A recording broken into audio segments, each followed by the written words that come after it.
বিসমিল্লাহির রহমানির রহিম। আমি প্রথমেই ধন্যবাদ দিতে চাই এই সাতক্ষীরা জেলার স্বনামধন্য ছাত্রাবাস সানশাইন ছাত্রাবাসকে এত সুন্দর একটি ক্রিকেট টুর্নামেন্ট আয়োজন করার জন্য।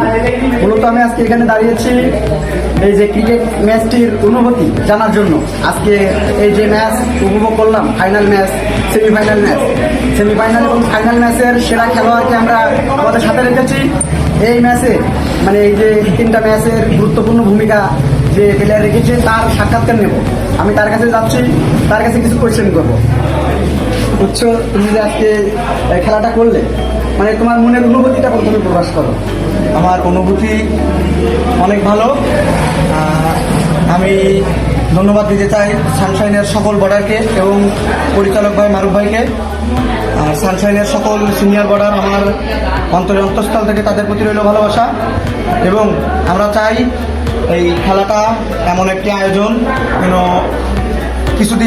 কিছুদিন পর পর হয়। আমরা এই জিনিসটা নিয়ে অনেক আনন্দিত এবং জিনিসটা অনেক উপভোগ করলাম।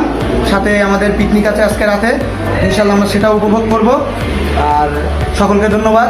সানশাইনের সকল বর্ডারের প্রতি রইল ভালোবাসা। আরও একটা জিনিস যে দেখলাম, তোমার যে বিধ্বংসী ইনিংস, এক কথায় আমরা দেখে একবারে তোমার এই যে বিধ্বংসী ইনিংস খেলার পিছনের মূল কারণটা আসলে জানতে চাচ্ছি।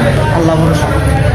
খুবই ভালো লাগলো আজকের এই টুর্নামেন্টে সকল আয়োজন মানে যারা আয়োজন করেছে এবং যারা মূলত এই যে টুর্নামেন্টকে স্পন্সর করেছে, বিশেষ করে ইসমাইল, তার চাউলের একটি বিজনেস আছে, বিশেষ করে তার একটি আইটি ইন্টারন্যাশনাল প্রোডাক্ট জুতার একটি মানে কী বলে ব্যবসা আছে, সেইটা থেকেও আমাদের এই খেলায় স্পন্সর করেছে, তাকে ধন্যবাদ জানাই আমি। এবং এই বলে সানশাইন পরিবারের সকল সদস্যকে এবং পরিচালক মহোদয়কে ধন্যবাদ জানিয়ে আমার বক্তব্য এখানে শেষ করি।